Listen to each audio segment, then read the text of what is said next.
Okay, so next we're going to do part 6. You are going to make a dot plot. And so a dot plot is very similar to a histogram or a bar chart, except you're using dots instead. And so one of the big things when you're doing this is you need to make the same size and they represent.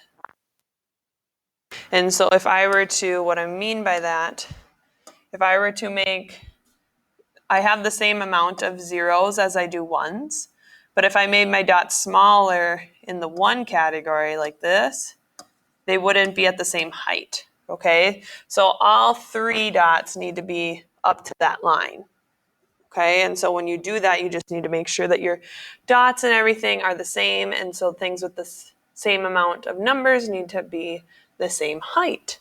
And so I'm going to do an example of birth months, and so I have my ones, 2, 3.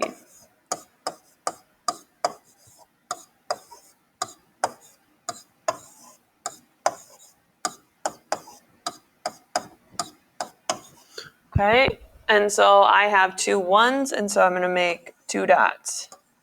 Okay, you can color them in if you want to. I don't have any 2s, so I'm going to leave that blank. I have 4 3s, and so when I make these 2 dots, they need to be at the same height here at 2.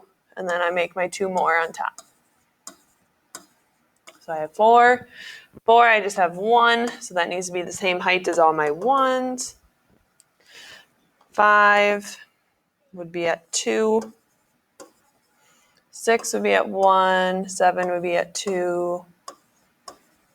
And 8 would be at 3. And so I need to make sure this is the same height. 10 is at 2. Oops, I don't have any 9s, sorry. 10's at 2. 11's at 1. And 12's at 2. Okay, you can obviously make yours look a little bit nicer than what I can up here, just with coloring it in and making it look even.